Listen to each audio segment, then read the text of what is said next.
A very meta support at the current moment is Dekker. She has a stun, she has a slow, she has a fairly good getaway option, and basically a we win this team fight button. With that said, we are going to make her even more helpful, even more supportive for her team, so that there is absolutely anything, that there is something for every situation.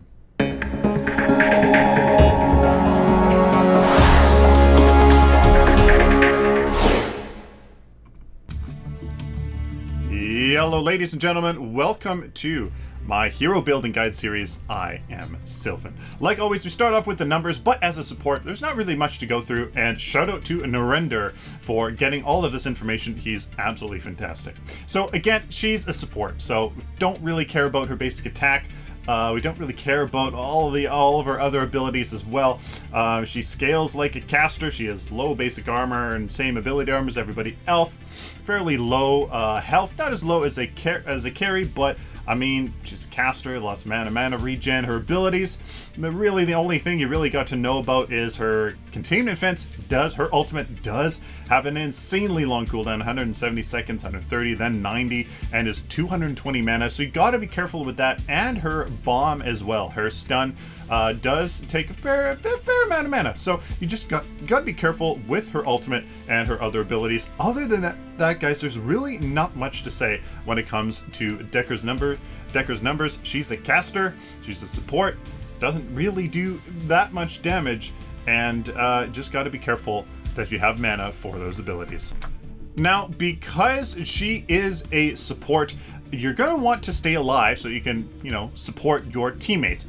Try to body block, absorb shots. So you need to build some tank. You need to stay alive in order to actually do what you're meant to do. So shout out to Board Pyro once again for putting this amazing information, doing the math that I didn't think of, and couldn't actually honestly figure it out. So huge shout out to him. Here we go. As a caster support here, you are worried about this. Now there is some assumptions here. This is, if you want equal damage reduction for both basic damage and ability damage, meaning incoming damage on you is 50% basic damage and 50% ability damage, this distribution of health and armor is the most effective against that ratio of incoming damage. Hopefully that makes sense. While I think there's a little bit more ability damage that most people take over the course of their life and when they die, while I think there's a bit more ability damage, this is a-okay to take a look at and kind of just remember these points. So as a caster support, which is Dekker, look at this. You need 20 CP into health before any other armor is even worth taking a look at. 20 CP of armor. You're going to see later on in the build that we have a lot of CP dedicated to special cards, special actives, stuff like that. So while we will spend probably 20 or more CP into tankiness, it's actually harder than you think to get much more CP of tankiness on these supports that need these absolutely crucial cards in order to just be viable. So again, 20 CP into health before you even consider other armor, not considering ability or basic penetration. So with that said, as you can see, you probably want to 15 health and then some basic armor to take into account penetration. And then you probably want, by the time you have 20 to 24 CP of health, you want a few points into ability armor in order to take care of any penetration. Ability penetration is quite common. It is quite common since everybody has 30 of it. So accounting for ability penetration, as long as you have 20 and 24 health to warrant it, does make sense. So just take a look at this, once you have your final build, once you're tweaking it, you just keep in mind, you need a buttload of health, a ton, way more than I think a lot of people realize, in order for the math to work out. If you're going to assume 50% incoming basic damage and 50% ability damage. And here is the build, ladies and gentlemen, the Angel, simply because she'll be able to save you no matter the situation, because we have a card for everything. So we start out here with the Centurion, the Prime card. It is 500 health just because you need that health to stay alive for your team once you get that Prime Prime Orb activated. Next, we got a whole bunch of consumables just because the current card system really doesn't do supports justice. There's not really any way to go into 6-point cards and trade them out. Like the crazy powerful active cards here that we're gonna that are really powerful, you just want to get them as soon as possible anyway. So there's really unfortunate that that happens, but that leaves a lot of equipment slots open for a lot of consumables, which is nice. So 2 health potions, Mender's File, Scout's War, Shaman's Drink, Shepherd's File. You can throw in whatever you have. Even like I don't even know what to throw in there for that extra point or that extra equipment slot. It's really up to you. You start off the game with a Mender's File, Shepherd's File, and the Scout's Ward, but if you don't want that flexibility, because it isn't as effective as a Circlet of Health, you can certainly just start off with Circlet of Health. I find Circlet of Health is much more reliable and does a lot more. It gives you a lot more health back, especially, you know, equipment for you and your carry. But the Mender's File, Shepherd's File, and the Scout's Word does give a lot of flexibility, which shouldn't be underestimated for sure. So here, there's a Shaman's Drink if you want some mana regen later on after level 7, I believe. There you go. So, like I said, you start off with that, and then you go into your Lord's Ward. You don't upgrade it; you just get the Lord's Ward after that. And then you go, and then you get the Circlet of Health. Preferably, actually, you get your Circle of Health first, and then your Lord's Ward. Remember, you only need 2 CP because you'll get rid of your Scout's Ward for your Lord's Ward. You'll get rid of your Mender's File for your Circle of Health, so you really don't need that much CP, which is nice, so that you can, you know, be super effective much quicker. After the Lord's Ward, you get your Circlet of Mana. Now, I don't think it's as effective as the Circlet of Health, but it is really nice so that you can get that mana and just kind of stay relevant, use the very important abilities that Dekker has. And you know what? I like it. I get it as much as possible just because that is really powerful. After that, it's really up to you. The hard part about supports is that they're kind of really not kind of served very well with the current card system. Very excited for the card rework.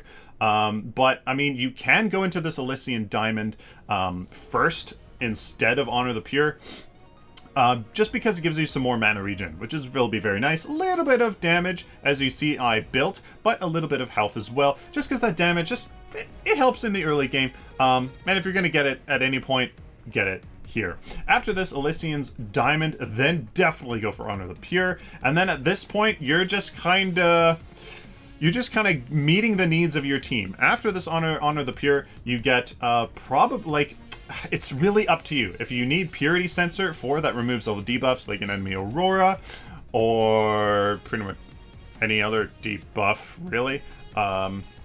You can get that first, or Tempest Pearl for 100 max movement speed to nearby allies for 3 seconds. That's also really powerful. This is underestimated for sure. I have saved so many people with this and screwed up the enemy a lot with this. Don't underestimate this card as well. So really, you're just meeting the needs of your team. If if you don't need it, great. If you really need it, go for it. Get rid of your Circlet of Health, Circlet of Mana, in order to make it to make it work. Keep it for, as long as you can, kinda, but at level 7, level 8, level 9 starts to really kind of just drop off and be pretty much useless. So really, you're just kind of getting these actives as fast as possible, or not if you don't really need them. Get the Chronomancer Disc is super, super powerful. You want to get this kind of as soon as you can for that 10% cooldown reduction, especially in the mid game with a level 2 ultimate. This shaves off 13 seconds off that ultimate at 130 seconds long. So that's really powerful. And that mana regen, really, really great. After that, you want to get as much of, all of the health upgrades before going into your tempered plate. So you're not going to have full equipment slots. Supports are really weird. They're built really weird. You just kind of like, what do I need? Build it. There's not really kind of an order, kinda. You just kind of build as much health as possible. Then you get this tempered plate as the very kind of like last thing you do.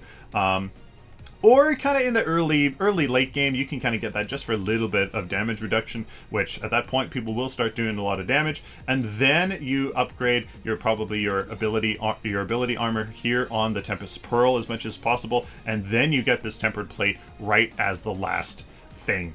Health, as we saw in the math, you need a ton of it. And we got as much as we could here. It is mathematically really quite sound. There's quite a bit of pen, a bit basic armor that is needed, quite a bit of ability armor, and taking into account a little bit of the pen there. So there you go.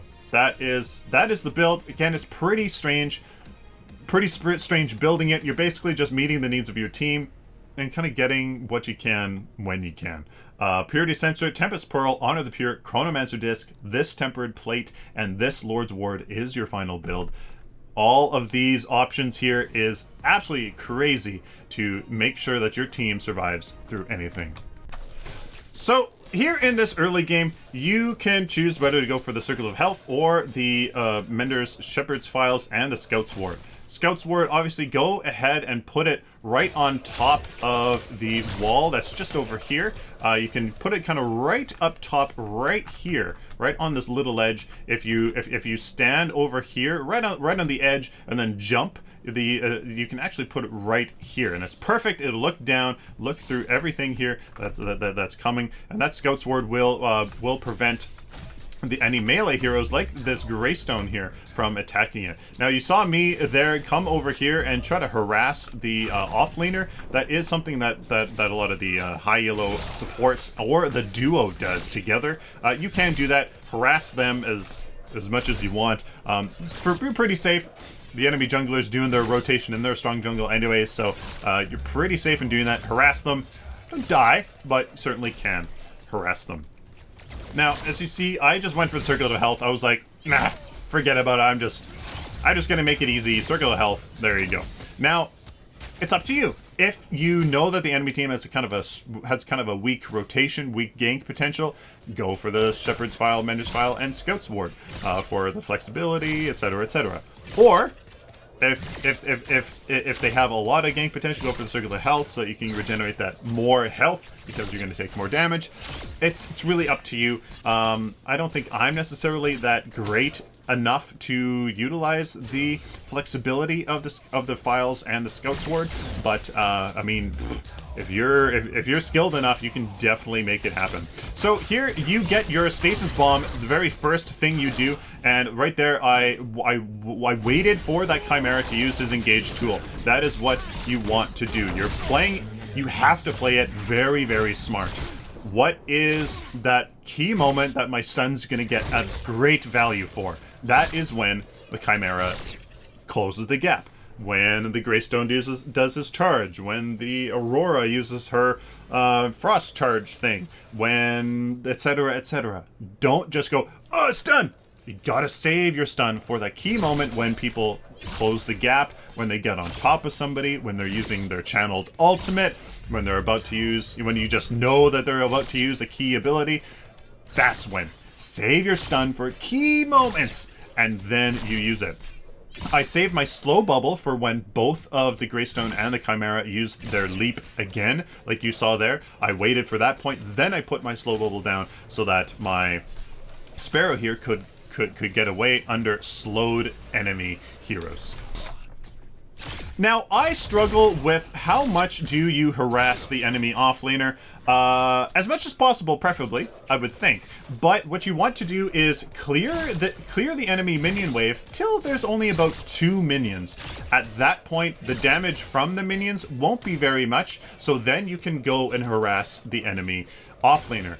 Don't go and attack the enemy offlaner when the enemy has a full minion wave, because those minions hurt. They hurt quite a bit here in this early game. Once there's only about two minions or so, then you can go and harass them as much as possible. Again, you want to communicate with your carry as much as possible. Say like, my stasis bomb's ready, stasis bomb ready, so they can get in a good position to really utilize that stun to the best of potential. Again, I'm thinking of what is that time here to stun this Greystone? That's probably when, you know, he's about to leap away and we can finish the kill, or after he leaps away so that my Sparrow can get on top of him and do some damage, etc., etc. So there you guys go. I don't know how hard to push the lane. On one hand, if you push the lane hard to get the tower down, you can rotate and maybe get some more kills. But on the other hand, you can more freeze your lane, let the minions kill the enemy minions and just get last hits, which then freezes your lane and allows for safer gank or safer farm. I don't know. Follow what your carry is doing. You know, take a look at the enemy team composition and be like, we're probably going to need to rotate a lot because they have a lot of great ganks. Or inversely, we're going to have to play it safe because they have such great ganks. Let's freeze our lane. It's really up to you. Here, you should be tanking the gold buff for your support as much as possible, like I just did there. So here's an example of when I should have saved my stun here for when the Greystone at his ultimate finish. And here's where I almost got the Chimera's ultimate. I almost stunned it. I wasn't ready. I didn't react quick enough, and unfortunately, I couldn't save her. So that is a perfect moment of when okay, the Chimera's going to do the Chimera combo, ambush into an ultimate, or just run up to them and ultimate. So you gotta have that ready. I didn't have that. He gets a few ultimates off in this game where I'm like, ugh, just a moment too late for my stasis bomb. And that is the power. You can totally disrupt enemy heroes that have combos so nicely. And that is what the skill of Dekker allows her to do. Now the last ability we got was Rocket Boots. It gives you a short little kind of jump boost into the air. Rocket Boots, you leap into the air a little bit, and it's a good escape mechanic, but it's even better when you use it to traverse terrain. That's even better. So for example, you can get out of the river from, you know, around the mid lane by those jungle buffs, or from the river buffs. You can use that. That's kind of what it's for. If you jump plus use a Rocket Boots, that does add up. You know, if there's a low Dekker fence, you can get out of that. You can leap over Aurora things, I think.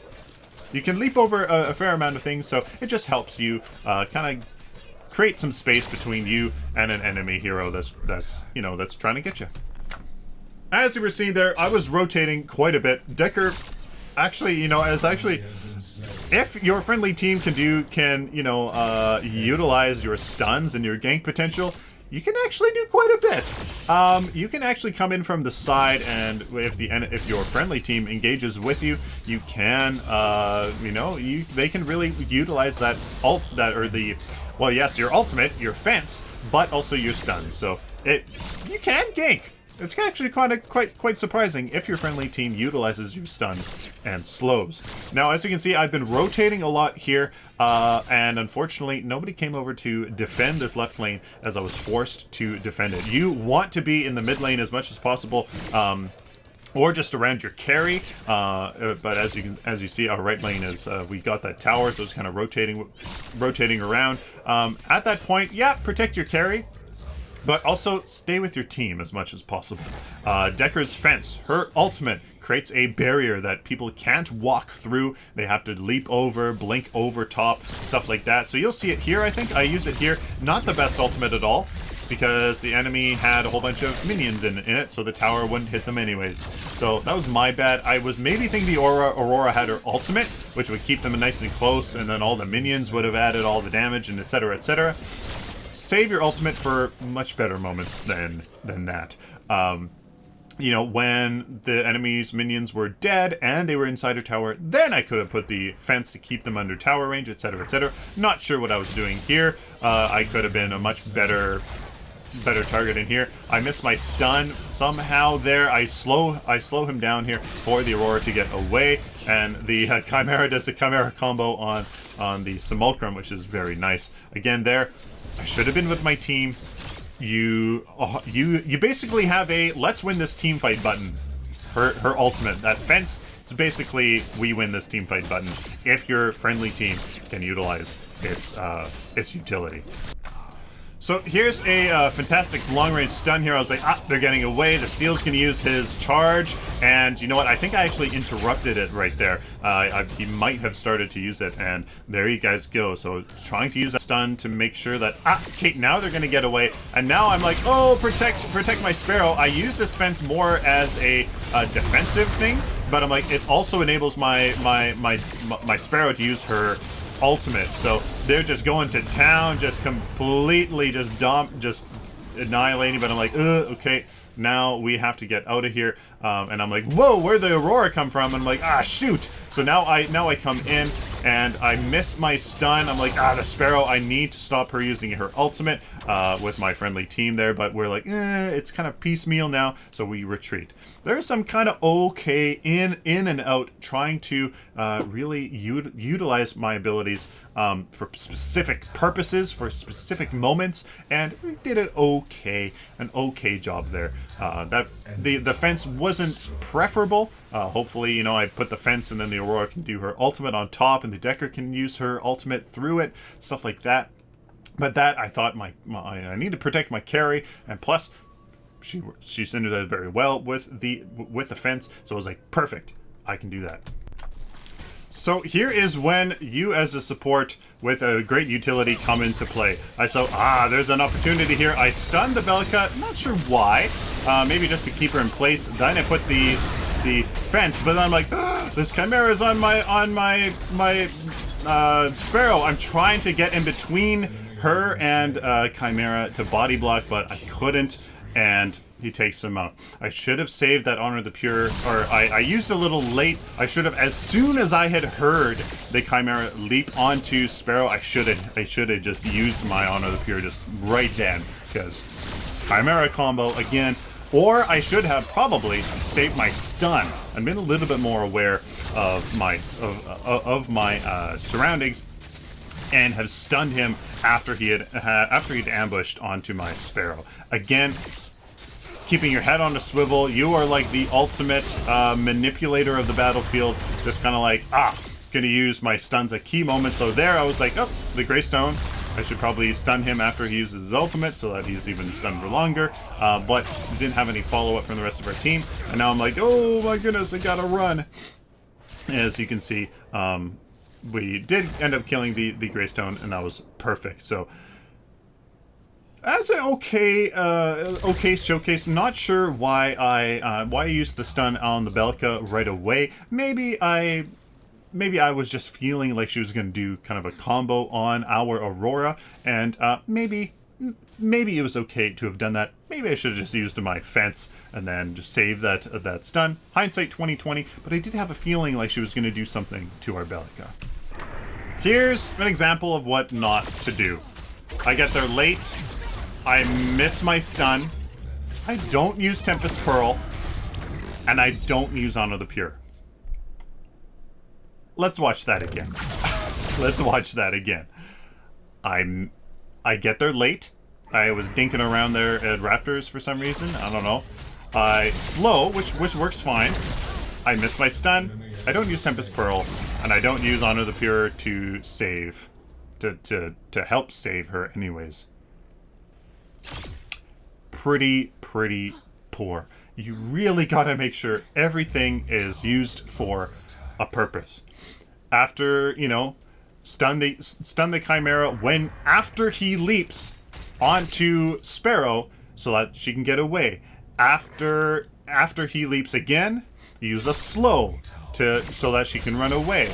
After he leaps again, use Tempest Pearl to help to help Sparrow get away. Use it at particular moments that you know it's going to be effective. You know, you could have comboed. I could have comboed the stun and Tempest Pearl to maybe to create a bigger gap between them. But the point is, that wasn't a great use of her abilities. And the Chimera just leapt right over my stasis, my stasis bomb. And I was like, rats. So here I'm definitely out of position. I'm like, oh yeah. So there's a great use of the rocket boots right as the Chimera's leaping to me. I was like, ha, you're gonna leap to me, aren't you? And yes, he did. Then I used my rocket boots to get it right away.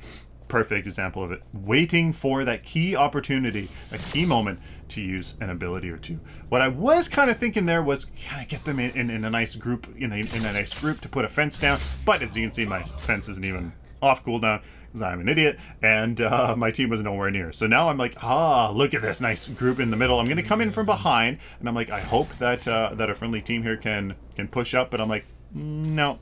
Not paying attention to the minimap, don't see that I'm coming in from behind, and I'm like, rats, that was a missed opportunity here. So I'm like, let's slow somebody, get a pick.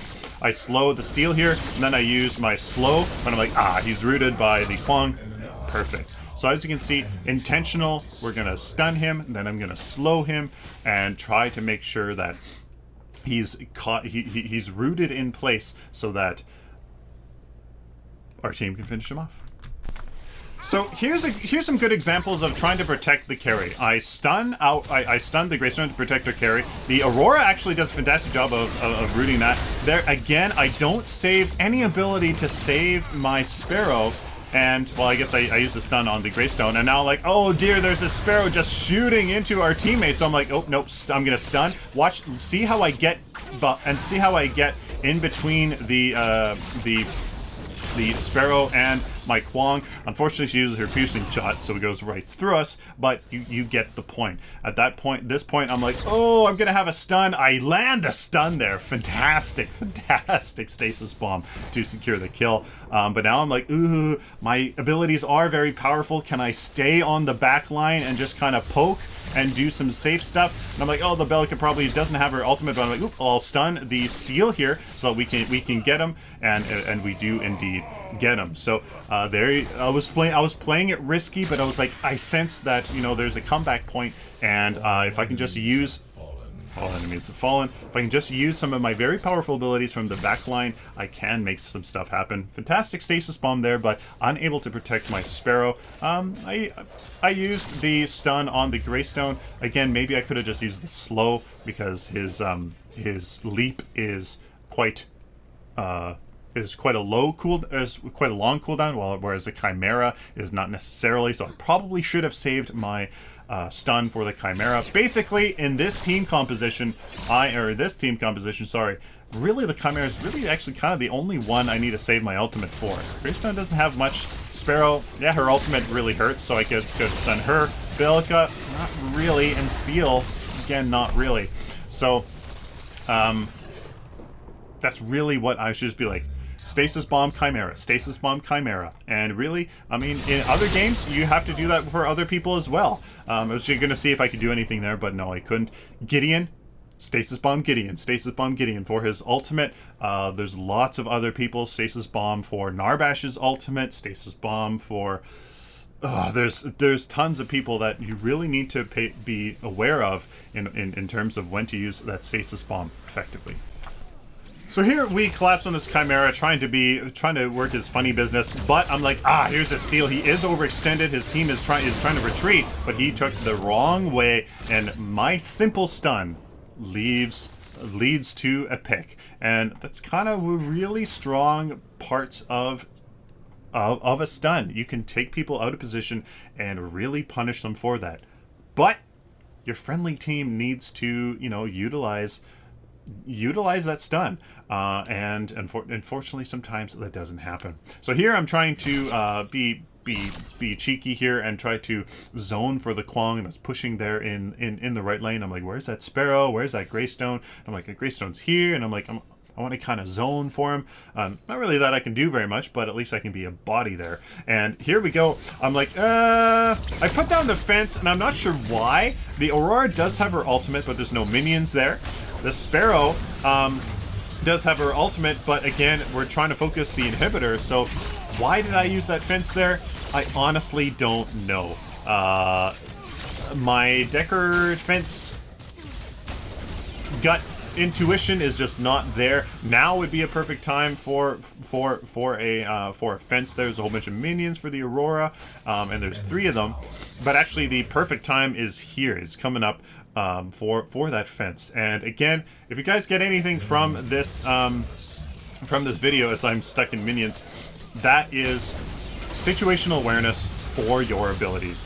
Know those key important moments to to, you know, to use your abilities, and that's pretty much the success of Dekker. I could have saved my Sparrow there once again if I had just saved my freaking stun just a little bit more, and then we didn't really need the stun there on that Greystone either. There's 4 of us on one of him, so really didn't need to use it there. I could have saved it for maybe that Bellica to secure her death a little bit easier than that, but it was okay. It was okay. Our friendly team just did a fantastic job, and really, I'm pretty lucky this game, I think.